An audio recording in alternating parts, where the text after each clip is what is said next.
Welcome to the ISO Show, dispelling myths and sharing tips for success to improve your business with ISO standards, with your host, Mel Blackmore.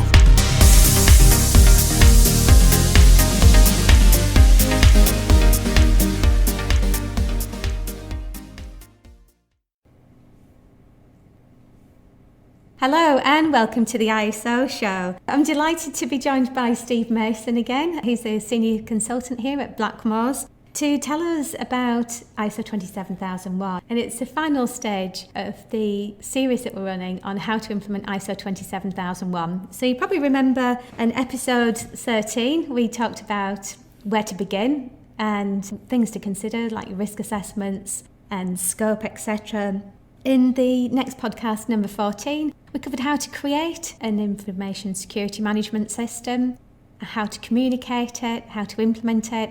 So in this episode, the final episode, we're going to be looking at the compliance part. So it's all about making sure that the system's embedded within the firm's culture. And it doesn't actually happen overnight. It does take some time, but we're just talking through some hints and tips on things that you need to do to prepare for your assessment, because this is really the final stage, which is typically the last 3 months of your project. So welcome back, Steve. Thank you, Mel. Thank you. Good to be back. So thanks very much for sharing with us in the previous 2 episodes about creating the management system and implementing it. So once we've done that, and the management system's been made available to all employees. It could be on their server, it could be hard copies, it could be on SharePoint, wherever it is, it's available. What do we do now?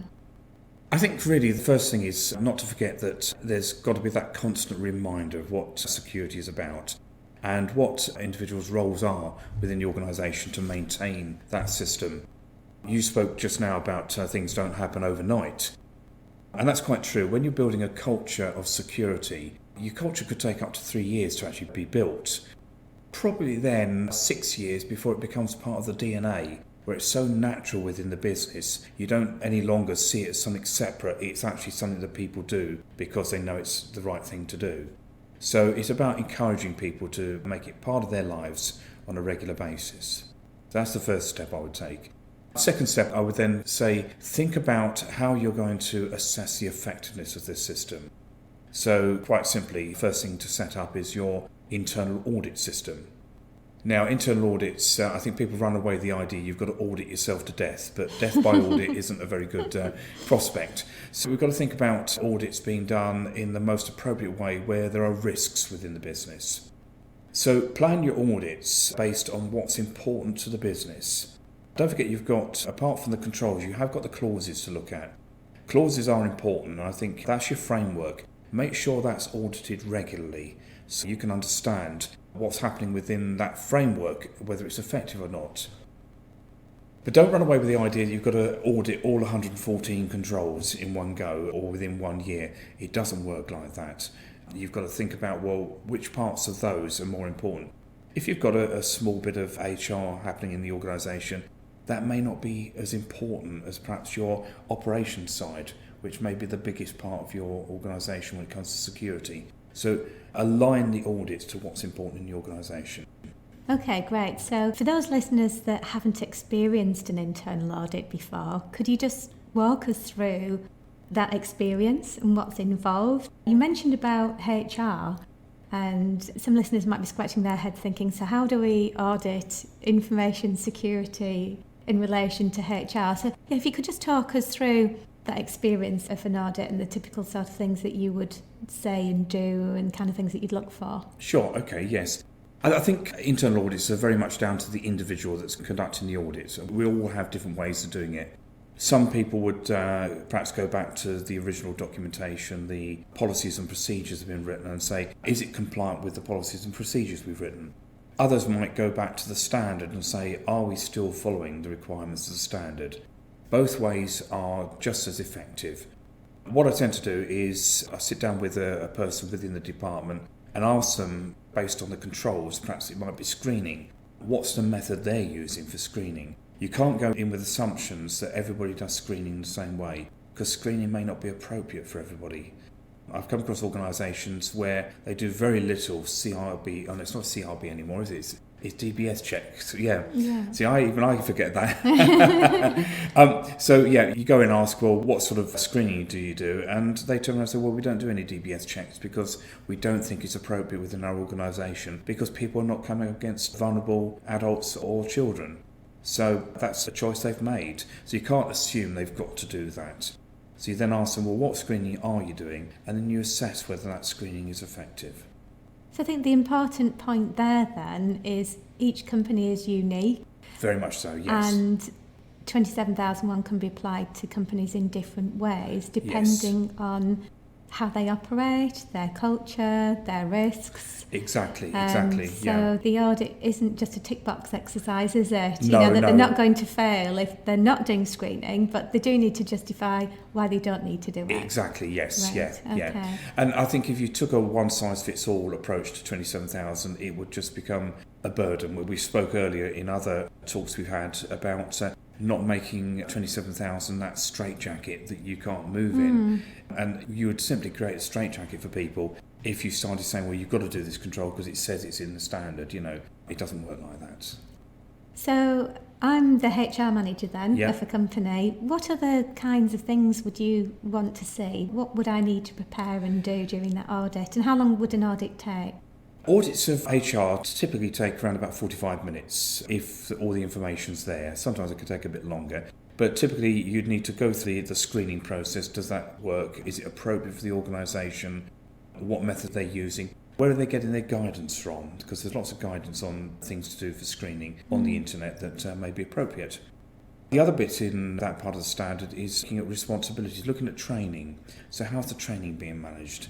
Is it being managed directly from HR or is it being managed by local line managers? And if so, is there communications backwards and forwards? So there's a good picture of the skills that people have around security. Another one that's in there is about disciplinary policy.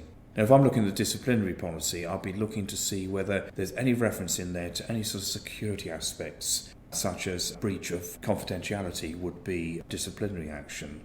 So do you find that that's missing sometimes from employment terms and conditions then? Not necessarily missing, but it's just a little bit ambiguous. Okay, so it's worthwhile making it clear so that right. if there was a breach and it was an employee that was at fault, then you have you grounds to exactly. You can't turn around and say, well, it was in there, and they turn around and say, well, I didn't understand and it's more official then, isn't it? Yes, exactly. Okay, terms and conditions of employment, another thing that's in there. So again, look through there for some of the things that appear in A18 of the standard, which is all your legal bits, which is to do with IPR, it's to do with confidentiality. All those sorts of things should be perhaps in the terms and conditions. Okay, great.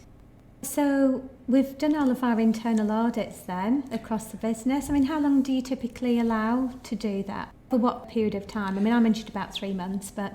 Yes, I tend to plan audits over a 3-year cycle because that fits in line with most certification bodies when they're doing things. That way you can plan ahead and then, as I say, you avoid this sort of death by audit situation. So you're actually saying, right, I'm going to look at the main clauses regularly, but then the controls I'm going to plan out over a 3-year period so that we make sure we do all those controls within those 3 years.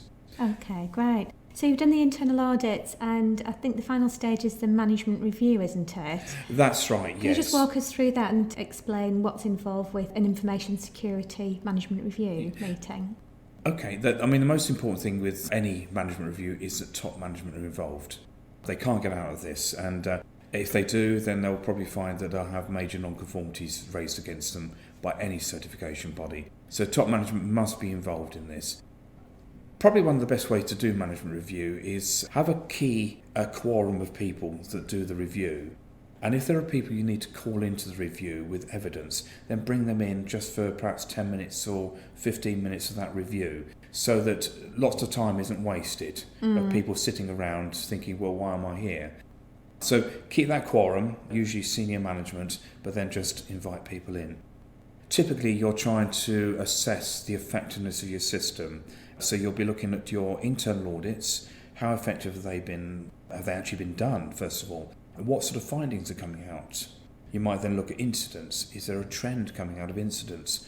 Do you need to put in new technology to prevent those trends from getting worse in that sense? Call in IT, ask them what they're monitoring and what evidence is coming back about antivirus, whether it's effective or not. whether the firewall's had any sort of penetration tests done on it. So really you're bringing all these technical skills together, just saying, well, give us a brief overview of the healthcare of our system and what do we as management need to do to make that better.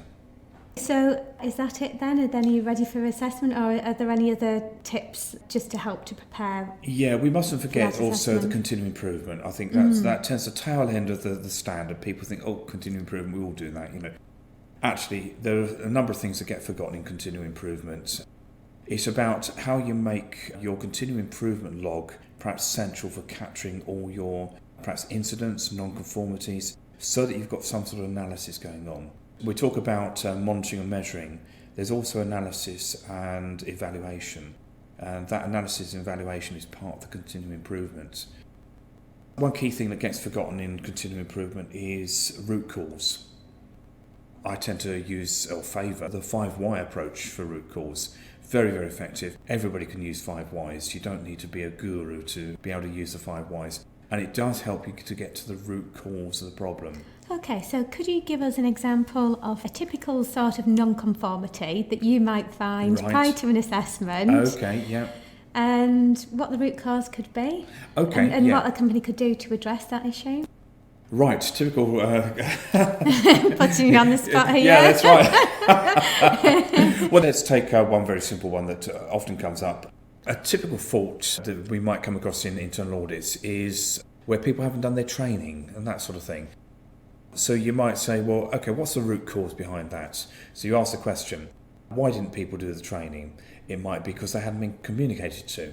Next question is, why weren't they communicated to? And it perhaps may be that down to line managers hadn't passed out the information that they should be doing the training. So why hadn't the line managers passed out that information? Perhaps they weren't aware of a timescale that was in place. Why weren't they aware of the timescale? Because the whole thing hadn't really been planned out properly. So there's your root cause. The root is that you hadn't really planned out how you were going to do your training in the first place. So do the planning, work out what you're going to do, communicate it clearly, and then get it done. That way you avoid your non-conformity. And that's really how 5 whys works. It's really a case of there's an average of 5 questions of why that you should be asking to get to that root cause. Sometimes you ask more, sometimes you ask less. The most I've ever asked in my life is 20 whys. But that's because we went across about 4 different departments, right. each asking 5 whys, and we finally got to the root cause, which happened to be a little man sitting in the corner who had been missed off a communication of an email. So that's how it all worked out. Right, so, okay. Yeah. So you got to the root cause. The root cause. and that's the important thing, is if we understand what the root cause is, we actually get the problem put right. I often go on about the dandelion effect, that when you go out and do your dandelions of a weekend, if you just pull the flower and the leaf up, you leave the root in the ground, that dandelion's going to be back in 2 weeks' time, and you're going to have to repeat the process again. And so it is with non-conformities. Unless you spend time digging that root out, you're going to repeat your action over and over and over again, thinking, why does this keep coming back? It's because you haven't dug the root out. Right, so you need to get that root out. Yeah. That's your corrective action. Think dandelions. But then, is your preventive action, is that your weed killer?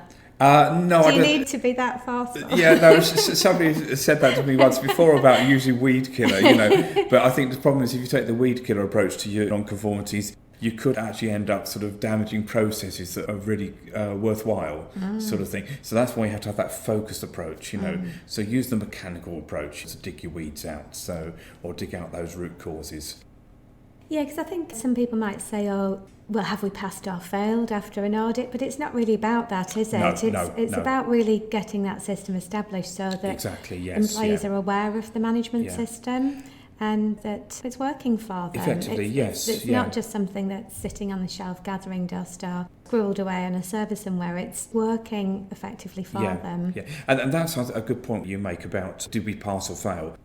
People often go into audits thinking, oh, I mustn't get any non-conformities, but I'm the opposite to that.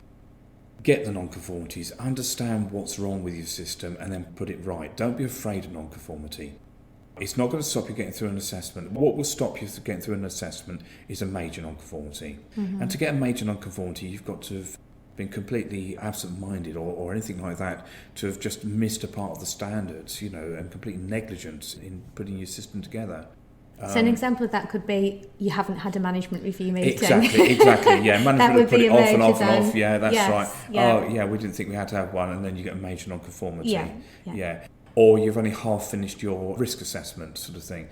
That's going to be a major nonconformity. So I see. Never be afraid of that sort of thing. So. No, and at the end of the day, it's going to be a new system for most businesses, isn't it? So you can't really expect everybody to be fully compliant with it from day one. It is going to take time, isn't it? As you mentioned earlier on. Yes, yeah. You'll never actually get to El Dorado.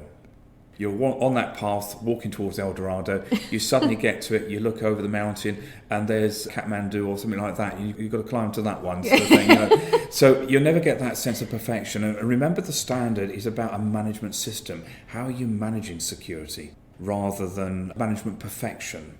You'll never get that management perfection. It's always an ongoing thing. And that's the interesting thing to remember. If you've got a management system like this, you've done that risk assessment right at the beginning. You've got to come back to that risk assessment. It shouldn't be a thing that was done once many years ago and we knew what our risks were 10 years ago. It's something you should be referring to on a regular basis. Yes, review it yearly, but I would recommend, as the standard is now suggesting, that you should at least redo it at frequent intervals. So set that frequent interval, perhaps 3 years' time. Businesses change regularly, and so over a 3-year period, you can say, right, let's scrub the scores we got in that risk assessment. Let's come back to doing that risk assessment and let's do it again as if we didn't know what the scores were before and see if things have changed. And you might actually find you've got information in the organisation that's crept into the organisation but never truly been assessed. So you need to bring that into the new risk assessment. That's great. Okay, thanks very much That's then, all right. Steve, for all those hints and tips and sharing that knowledge with us. That's been wonderful. So I think obviously the next stage is the assessment, and we have already recorded a podcast on what to expect during the stage 1 and stage 2 assessment, and that's episode number 3. So definitely recommend that you have a look at that. And also we've got information on the Blackmores website if you are interested in implementing ISO 27001.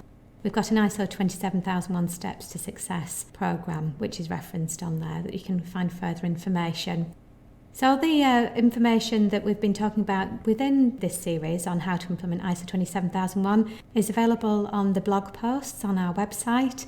And of course, if you have any questions about 27001, then either Steve Mason or myself or one of our colleagues would be more than happy to help. So I'd just like to say thank you very much, Steve. It's been a pleasure, Mel. I've enjoyed it. And I'm sure we'll be catching up with you on another podcast show. I'm sure you will. About various elements of information security, because, we're very lucky you're a font of all knowledge when it comes to ISO 27001 and other related standards associated with risk management. So we'll definitely be coming back to reviewing some of those areas in the future. I look forward to it.